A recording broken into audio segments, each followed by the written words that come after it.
하나님 나라 백성인 하백 여러분, 하백의 성경 아카데미에 오신 것을 환영합니다. 이 시간은 구약을 읽다 11강 시간입니다. 때는 아브라함 시대입니다. 우리는 지난 시간까지 하나님이 아브라함에게 약속을 하시다에 대해서 나누고 이 시간에도 나누겠습니다. 하나님의 임재, 내가 너와 함께 하리라. 우리는 앞서 이야기를 논하면서 하나님이 죄를 심판하신 결과 사람이 하나님의 임재에서 괴리되었음을 보았습니다. 아담과 하와는 에덴 동산에서 하나님과 교제를 누리다가 죄의 결과로 에덴에서 추방되었습니다. 마찬가지로 가인도 하나님의 심판을 받아 하나님에게서 분리되었습니다.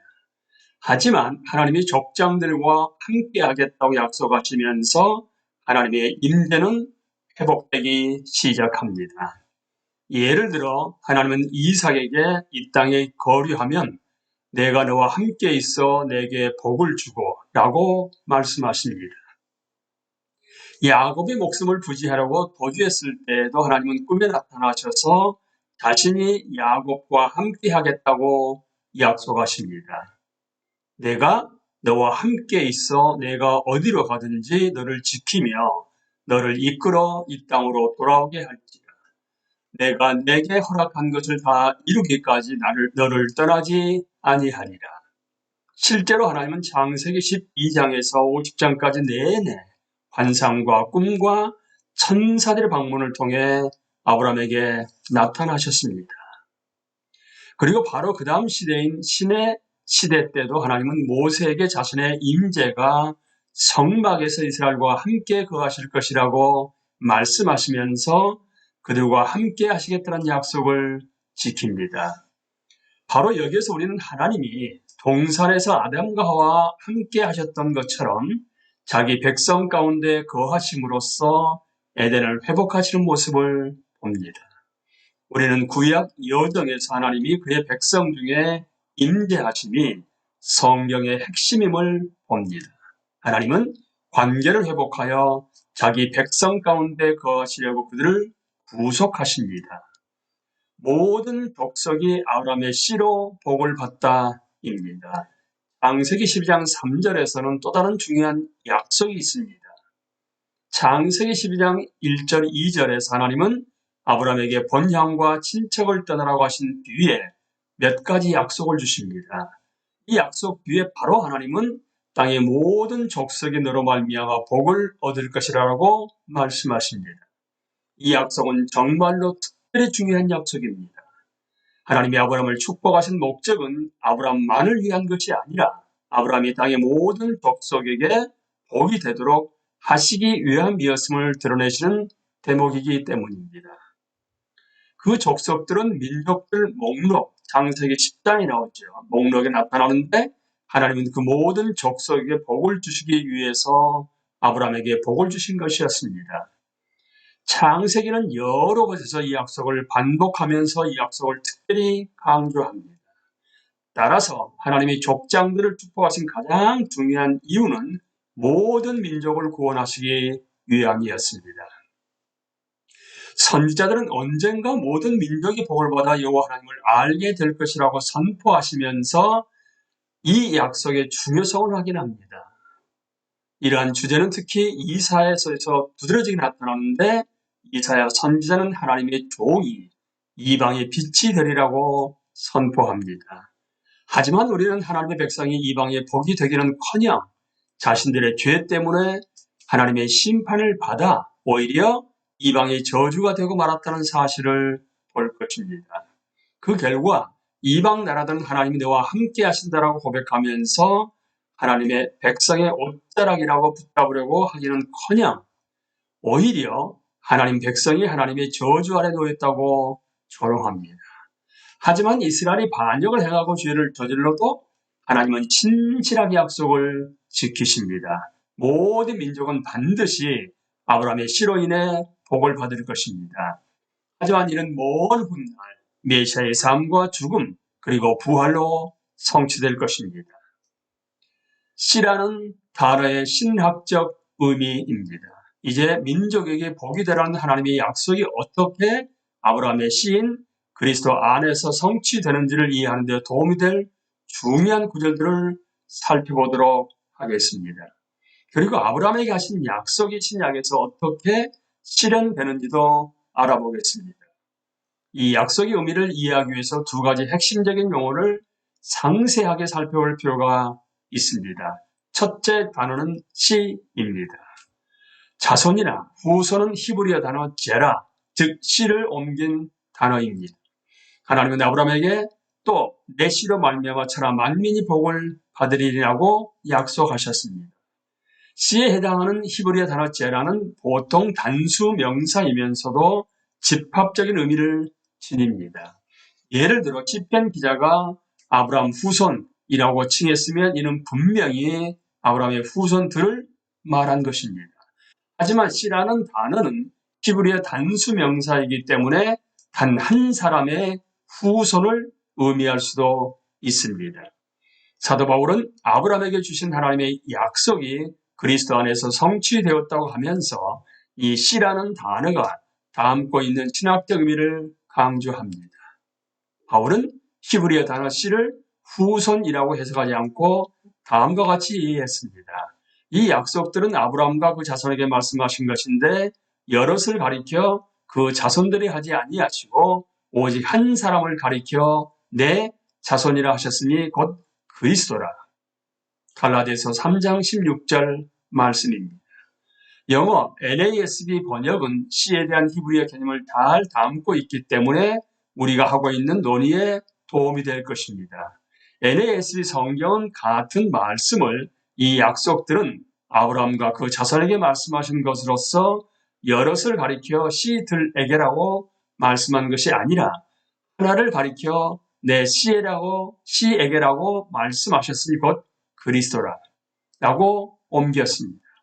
바울은 단수 형태의 씨라는 단어가 그리스도를 지칭한다고 밝히면서 이 히브리어 단어가 신학적으로 중요하다고 강조합니다. 즉 하나님이 아브라함에게 그의 씨에 대해서 약속하셨을 때 구약과 신약을 아우르는 더 거대한 구속의 계획에서 보자면 이 약속은 예수 그리스도를 지칭한 것이었습니다. 왜냐하면 약속을 받으신 분은 바로 예수이기 때문입니다. 따라서 바울은 이방에 대한 하나님의 축복이 예수를 통해서 성취되고 있음을 본 것입니다. 이 약속이 역사를 통한 하나님의 구속 계획에 어떤 의미가 있는지를 파악하기 위해서 만민이라는 단어의 의미와 이 단어가 신약 성경에서 어떻게 번역되었는지를 살펴보도록 하겠습니다. 만민이라는 단어의 신학적 의미. 하나님은 아브라함에게 그의 씨로 인해 천하 만민이 복을 받을 것이라고 약속하십니다. 만민에 해당하는 히브리어 단어는 고어이며 복수형은 고임입니다. 그리스도가 태어나기 약 250년 전 구약을 그리스로 옮긴 성경을 보면 히브리어 고어를 에스로스라는 그리스로 번역했습니다. 그리스어로는 헬라어입니다. 그러니까 70인역 헬라어 성경을 지금 말하고 있는 것입니다. 이 그리스어 단어는 영어 단어 ethic, 그러니까 민족의, ethnicity, 민족성의 어근으로서 전 세계의 다양한 민족을 의미합니다. 그리고 신약에서 이방인이라고 할 때도 그리스어로 에스노스를 사용했다는 점을 알아야 합니다. 바울은 십자가에서 예수 그리스도가 죽으신 것을 말하면서 그리스도 예수 안에서 아브라함의 복이 이방인에게 미치게 하고라는 의미심장한 발언을 합니다. 이 말씀은 아브라함의 씨를 통해서 만민이 복을 받으리라는 하나님의 약속을 떠올리게 합니다. 예수는 아브라함의 씨이기 때문에 이 약속은 예수를 통해서 성취되는 것입니다. 바울은 예수 그리스도를 통해서 유대인과 이방인이 연합하여 하나님의 백성이 되리라고 확언합니다. 바울은 이방인들에게 이 놀랍고도 새로운 현실을 상기시킵니다. 그러므로 생각하라. 그때 너희는 그리스도 밖에 있었고 이스라엘 나라 밖의 사람이라. 약속의 언약들에 대해서는 외인이요 세상에서 소망이 없고 하나님도 없는 자이더니 이제는 전에 멀리 있던 너희가 그리스도 예수 안에서 그리스도의 피로 가까워졌느니라. 에베소서 2장 11절에서 13절 말씀입니다. 이제 바울은 놀랍고도 새로운 현실을 선포합니다. 즉 너희는 유대인이나 헬라인이나 종이나 자유인이나 남자나 여자나 다 그리스도 예수 안에서 하나이니라. 너희가 그리스도의 것이면 곧 아브라함의 자손이요 약속대로 유업을 이을 자니라. 이는 모든 민족을 한 백성으로 삼으시려는 하나님의 계획이 예수와 그분의 사역을 통해서 성취되었다는 사실을 암시하는 말씀으로서 전체 성경을 상징하는 단어인 캐스켓 엠티, 그러니까 빈 무덤으로 대변됩니다. 성경에는 한 가지 줄거리가 있습니다. 하나님은 처음부터 만민 또는 이방인을 하나님의 가족으로 삼으려고 계획하셨습니다. 구약 내내 많은 우여곡절을 겪기는 하지만 만민에 대한 이 구속 계획은 궁극적으로 예수의 삶과 죽음과 부활로 이루어질 것입니다. 예수는 예전에 멀리 있던 자들을 가깝게 하시는 분이십니다. 따라서 하나님이 아브라함에게 이 약속을 주셨을 때 이미 복음은 선포된 것이라는 바울의 말은 놀라운 것이 아닙니다. 왜냐하면 하나님의 약속은 전 세계 만민이 믿음을 갖게 될 것을 예견한 것이기 때문입니다. 복음은 하나님의 아들 예수에 대한 것이며 예수는 이 사회를 통해 주신 하나님의 예언들을 성취하면서 하시면서 이방을 비추는 빛이 되십니다. 바울이 이방인들에게 복음을 선포한 것도 이 사역의 연속일 뿐이었습니다. 이 목적에 따라서 초대교회 시대에 하나님의 영이 유대인과 이방인에게 모두 부어집니다. 이야말로 하나님이 창세기 12장 3절에서 아브라함에게 주신 약속, 즉 만민이 참되시고 살아계신 하나님을 섬기게 되리라는 그 약속의 목표였습니다. 따라서 창세기에서 아브라함에게 주신 하나님의 약속은 만민을 향한 하나님의 구속 계획의 시작이었습니다. 하나님의 구원 활동은 오늘날 다양한 민족의 사람들이 예수를 믿는 순간마다 계속해서 이루어지고 있습니다. 그리고 아브라함에게 많은 후손을 주시겠다고 하신 약속에 따라 그들은 모두 하나님의 가족의 일원이 됩니다. 따라서 하나님의 구원 활동은 단지 신약 성경에만 등장하는 개념이 아니라 하나님의 구속 계획의 정수입니다. 오늘날 전례 없이 성장한 전 세계 기독교는 세계 방방곡곡에서 다양한 인종으로 이루어진 하나님의 가족이 계속해서 세워지고 있음을 증명합니다. 이는 참으로 복음의 핵심입니다.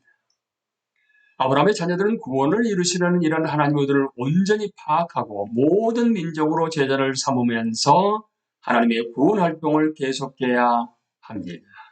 우리가 아브라함의 자녀라면 이 명령은 우리의 우선순위가 되어야 합니다. 왜냐하면 이는 하나님의 구속 계획의 핵심이기 때문입니다. 하나님은 전 세계를 위해 아브라함을 축복하셨습니다.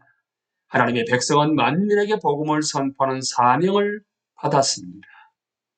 몇몇 그리스도인은 선교사가 되어 다른 나라에 가서 특정 집단에게 복음을 전하는 일을 할 수도 있습니다. 또 어떤 그리스도인들은 성경 번역에 평생을 헌신하여 전 세계 모든 언어 집단이 자신의 언어로 된 성경을 볼 수 있게 하는 일을 하기도 합니다. 또 어떤 이들은 재정 지원으로 선교 사역을 후원하기도 합니다. 그렇지만 무엇보다도 우리는 모두 이웃과 지역 공동체 내에서 복음대로 살고 복음을 선포하는 일을 해야만 합니다. 이렇게 하기 위해서 우리는 먼저 자신이 이 목적을 이루기 위해서 하나님께 구원받았다는 사실을 깊이 인식해야 합니다.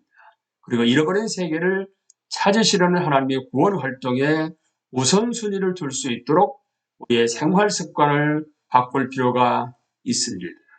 우리가 이렇게 하나님과 그분의 구원 활동에 헌신하지 못한다면 성경에서 말하는 하나님의 구속 계획을 제대로 파악하지 못했다는 사실을 의미할 뿐입니다.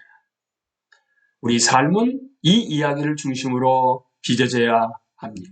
언젠가 만민이 하나님께 찬양과 예배를 드릴 날이 올 것입니다. 우리의 삶은 이 현실 기초로 빚어져야만 합니다. 이제 우리는 아브라함 시대에서 하나님이 아브라함에게 약속을 하시다까지 나누었습니다.